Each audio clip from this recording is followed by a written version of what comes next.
All of you are welcome to the cultural program of Comrade Media in Pursuit of Roots. Today we are going to have the 17th episode of In Pursuit of Roots. Our worthy Dr. Mohan Varghese sir has come to impart the valuable information about the cultural life of Sangham era. So the title of this episode is The Cultural Life of Sangham Era. Sir, Yes. please give us the precious information about the cultural life of Sangham era. First of all, we would like to know what occupation they followed, the people of that period, what occupation they followed. Okay. Culture may be defined in terms of what exactly people do Okay. to make a living. Ah.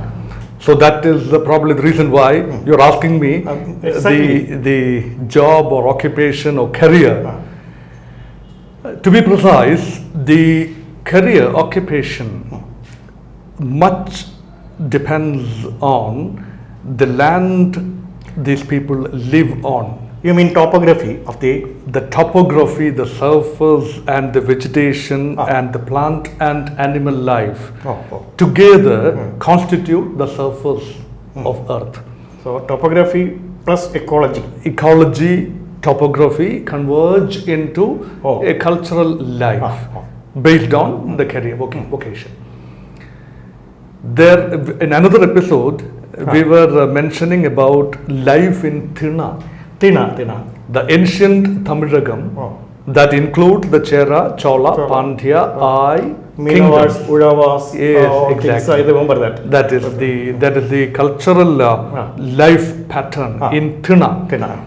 In Kerala part, we had only two Thina predominantly, the high hills of Kurunni and the coastal belt called Neithal. Neithal. We had a very small, slender patch of Marudam, which is the riverside, cultivable land. We had a small patch of Palai Nilam, which is very insignificant, and Mullai Nilam also was not very pronounced, although we had Mulla. Technically, we had all five landscape, but Tamil Nadu part, the present day Tamil Nadu part, had all the five. All the five. The Neithal, the Marudam, the Palai, Mullai and Koranji, all Nilam. In Neithal, like what we have already seen, the people were involved in fishing. They were called the Minavas. Some of them were called the Paratavas. They were also fishing. Valayar, another net making people. And coastal belt had also Uppalam. Uppalam means the salt making facilities. Okay? Padanna they used to call it. Padanna is Tamil, ancient Tamil. Padanna. Uppalam also is Tamil and Malayalam also. So that is sea water will come inside and get dried up. Here is in our Thiruvananthapuram itself, near statue, there is a place named Uppala. Statue. Maybe Uppalam statue is on a small elevated plain, but down south to come to General Hospital Junction and Patur. From Patur that road is slanting down. Yeah, that road is slanting down. It's a slant. Recently I went there. Then from Patur, the present day Patur in Trivandrum, up to Shankamukham, Veli, Veliyathura, that is all, it would have been submerged in water. So that could have been Uppalam. Uppalam. Ancient Uppalam. Ancient Possible. Uppalam. We are not very sure, but possible. It Possible. can be inferred. It can be inferred, yeah. So that is Umanas make salt. Ancient Umanas. people. Umanas. That's life. Their life was, making salt and sending Umattiyar, that lady folk of Umanas, were Umattiyar. They would be selling salt. They would be taking salt to higher lands and they sell salt. And then coming to the Maridam, that is basically the Urava. They toil, that they plow the land. Field plowing.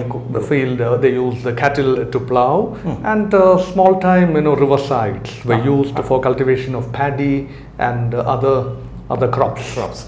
So that is it. Then coming to life in Mullai, that is herdsman, Idaya. Pastoral life. Milk and there were several segments of Idayas. Is poultry included? Poultry was not organized poultry, but of course, That time. poultry, hen and rooster, all would have been there. But but cattle farming was not organized, but it was just stray cattle. But they would be owning casual pastoral life. And high hills called Kurunji Nilam certainly had Vader and all these people.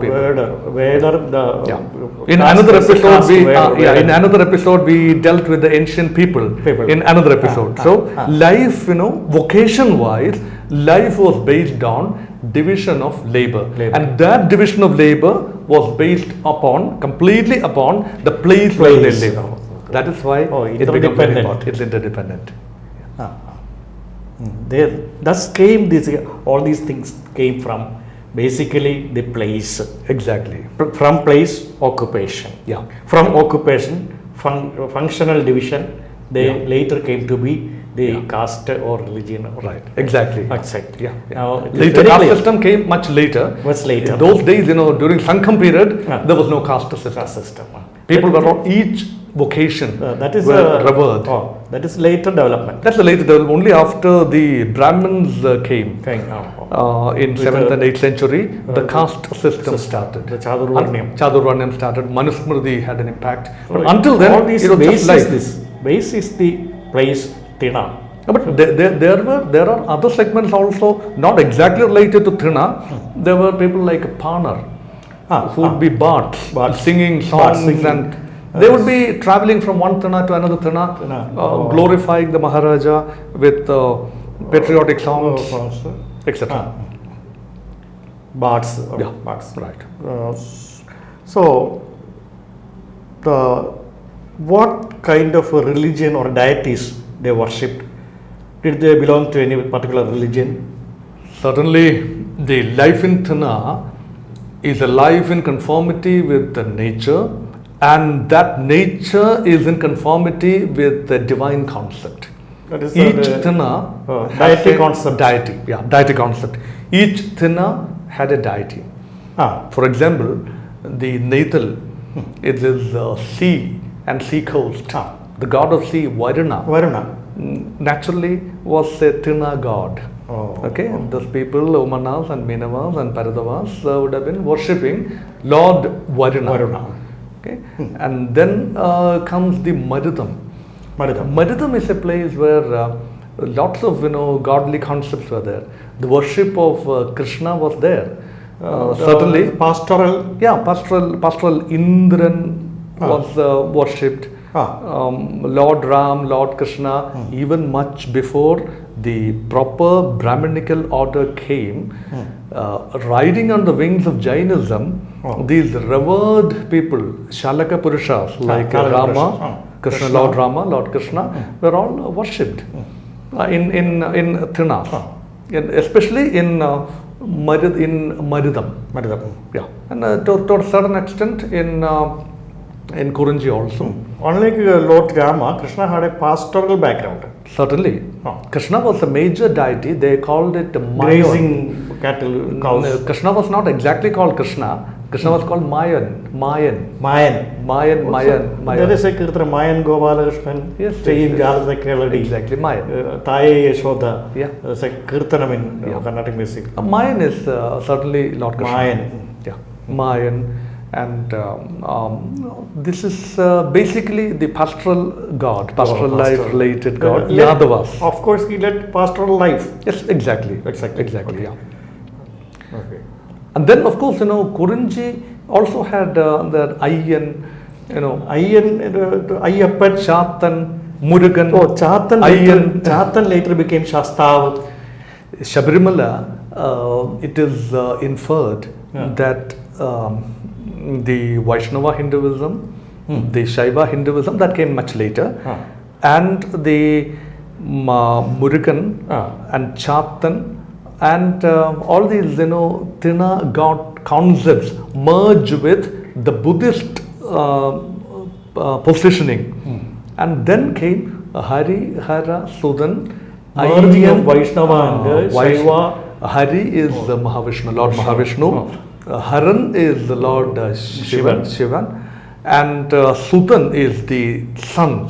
Hari, Hara, Sudan is the new god Ayyan. Ayyan happened to be the god of Tina, the Kurinji Tinai, and Mullai Tinai. Ayyan was the god. So Ayyan converged into Shaivik Hinduism and Vaishnava Hinduism. It was a compromise. It was a compromise between Shaivik Hinduism and Vaishnava Hinduism, and the local deity called Ayya.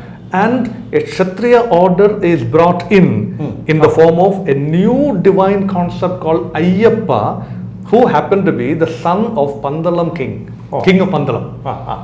A new deity called Ayyappa. So all these things came. And look at the posture of Shasta. Shasta is basically Chatan. Chatan is Shasta. Chatan came to be Shasta. Chatan came to be, it is inferred. Again, it is inferred. If you want to know exact proof, no proof can ever be given about any religion anywhere under the sun.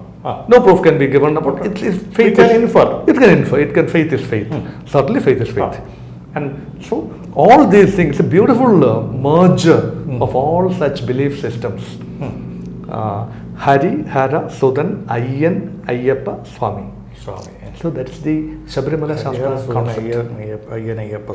That is Shasta. Shasta is Lord Buddha. Not Buddha. Lord Buddha is Shasta is Shasta Kshetram. That is the Lord Buddha abode. Later became the Hindu abodes. So it's a beautiful admixture of all existing faith systems that prevailed in ancient Tamilagam. That is well depicted in the Sankham literature. So do you mean almost all Buddha viharas later came to be Hindu worship centers? That is again it's an inference. Vaikam Mahavadeva temple was Buddha Vihar. Buddha Vihar, positively, and Kodungalur temple, Bhagavati temple. Ideally would have been a Buddhist or Jain abode, and Kudal Manikya temple was a Jain temple, and Ochira temple all had a Buddhist presence. And Hindu revivalism after Shankaracharya's Hindu revivalism of the 8th and 9th century, lots of Buddhist abodes became Hindu shrines. Okay, then in most of the work of Sankham literature was poetry. Exactly, yeah. Those poems, about the theme of those poems, plenty of romantic stuff. Right. Romance, yeah. Those people who lived during the Sankham era, that is the first 3 centuries of AD, the first millennium, the beginning of the first millennium, that is Sankham era. People attached, at least the poets attached great significance to the love life. So that means romance, I heard, romance, 2 ingredients, love and adventure. Yeah, adventurous love. Adventurous love. Adventurous love, we can call it adventurous love. And youngsters are always romantic, they love. And man, a young man and a young woman, Kanni and Alagan. Alagan is the beautiful, masculine, part of Kanni. beautiful, good-looking and handsome young man is Alagan. Alagan means beauty. Handsome. And Kanni is the virgin, beautiful girl. Alaki or Kanni. And Alagan, good Alagan, quality Alagan comes at a premium. So there are festivals like the Bull Festival. They were called very many names. Yerutharudal, they used to call. A bull will be unleashed. With a hump on back, and arrogance or Veerans, that the brave young men would try to get hold of the punyi, that is the hump of the bull. And whoever emerges victorious, whoever tames the bull by clinging on to the hump, would be available to the beautiful ladies for marriage. And Kannis would be queuing up to wed the most eligible man. The eligibility is decided on the basis of your ability to tame the bull. Tame the bull. Tame the bull. So Kannis would be a beautiful girl, would be wanting to marry a Veeran. Similar to the Swayamvara concept. It's something like a Swayamvara. It's something like a of baking the Trayambagam. Right. Or something. And does the system have any connection with Jallikattu? Something to do with Jallikattu. It is the ancient form of Jallikattu. Manchu Virattal, they say. Yerutharudal or Manchu Virattal. Manchu Virattal. Yerukalai, that is the bull. The big bull is the symbol of masculinity. Masculinity. And a masculine man, a brave man, would be the most eligible one to get married, to marry. That's it. Worthy girl. And even otherwise, even beyond that thing, that's not available to all people. It's only available to high class, those days, high class people. But for other people, they have a system called Karpa and Kalava. Karpa is love after marriage, or love leading to romance, leading to marriage. And they love and live hereafter, ever after. So that's called the karpa in a married life, the love in married life, the affinity between the young bride and groom and husband and wife. And kalava is something that is secret love between youngsters before marriage. That kalava means theft, something like theft or something clandestine. When they don't get the permission of the parents, they elope. They elope, and sometimes they have children and they lead a kalava life. That is stealthy life. Yeah, but karpa sometimes, kalava sometimes leads to karpa. A stable married life. Then it will be regularized. It will be regularized. And there was one more practice. It is also related to romance and marriage. That is the Chilampu Kari Nomba. Chilampu means the ankle ornament. The ornament worn on ankle is called Chilamba. When a young lady, a teenager, is about to get married, she will inform the parents indirectly that I am ready for marriage, and she will change the Chilamba. So that the parents get the signal that, well, this my daughter is getting ready to marry. So that is then. So then the groom would bring a new chilamba. The prospective groom would probably bring a new chilamba and wear it. So these are all giving the picture of a refined life. Very refined life. And the love depicted also divine love. Yeah, divine love. Very cheap love. So love is adored and idealized by the Sankham poets. And Akannanur is full of romantic, Akannanur is 400 love poems. That is called Akannanur. Our literature now, modern literature deals with the very explicit love, very mean love, only physical. Only physical. This is not just physical. It is something very divine. Very divine. So I gather from this description. Okay, then chivalry existed there, the hero worship. Yeah. Heroes were also like what I said about Veeran. this Veeran concept. Angam Vettu, or Angam Veeran. Okay. Trade. chivalry, it is the Yeah. word chivalry. The chivalry is the mark of a man. Oh, If you want to lead a very honorable life, a young man wants to be a Veeran. Every man wants to be a chivalrous man, to be given respect, to be earning respect from the he public. has to prove himself to be a He Veeran. has to prove himself. So, in everyday life, people used to be brave. Others will not get an honorable burial.